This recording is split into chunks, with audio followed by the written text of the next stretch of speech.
Hello friends, welcome to my channel. আজি আমাৰ টপিকটো হৈছে পিয়াজ।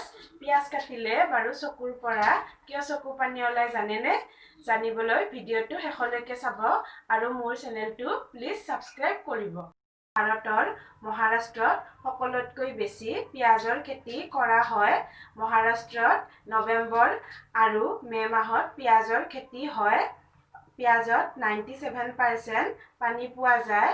বৰ্তমান চীন, ভাৰত, ইউনাইটেড ষ্টেট, ৰাছিয়া ইত্যাদি দেশসমূহত পিয়াজৰ উৎপাদন যথেষ্ট পৰিমাণৰ হয়। পিয়াজত লেক্ৰাইমেটৰী ফেক্টৰ সিনথেছ নামৰ এবিধ এনজাইম পোৱা যায়।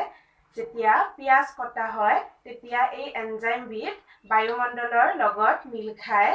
এই এনজাইমবিধে এমিনো এচিডক সালফেনিক এচিডলৈ ৰূপান্তৰ কৰে আৰু এই সালফেনিক এচিডে শেষলৈকে চাইন প্ৰপেনথিল এছ অক্সাইডলৈ সলনি হয় আৰু ই বায়ুমণ্ডলৰ লগত লগ হৈ আমাৰ চকুত সোমায় আৰু চকুত থকা লেক্ৰাইমেল গ্লেডৰ সংস্পৰ্শলৈ আহে আৰু চকুৰ জ্বলনি পুৰণি হয় আৰু চকুৰ পৰা পানী ওলায়।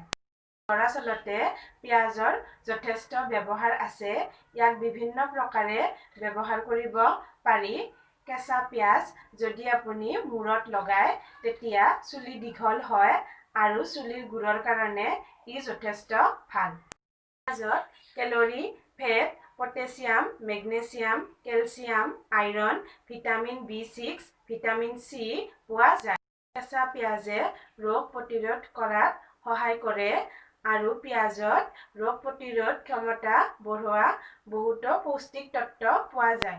পিয়াজত থকা কেলছিয়াম, ভিটামিন C ওৰেল হেল্থৰ বাবে যথেষ্ট লাভদায়ক। পিয়াজ চকুৰ কাৰণেও যথেষ্ট ভাল। পিয়াজ কাটিলে যেনেকৈ চকুৰ পৰা পানী ওলায় তেনেকৈ পিয়াজ খালেও চকুৰ ৰশ্মি বাঢ়ে। কেঁচা পিয়াজে উফি নোহোৱা কৰাত সহায় কৰে। ই উফি বঢ়োৱা বেক্টেৰিয়াবিলাকক নোহোৱা কৰিব পাৰে। আজিলৈকে এইখিনিয়ে। যদি আপুনি ভিডিঅ'টো চাই ভাল পাইছে তেনেহ'লে প্লিজ মোৰ চেনেলটো সাবস্ক্ৰাইব কৰিব, লাইক, শ্বেয়াৰ আৰু কমেণ্ট কৰিব। ধন্যবাদ।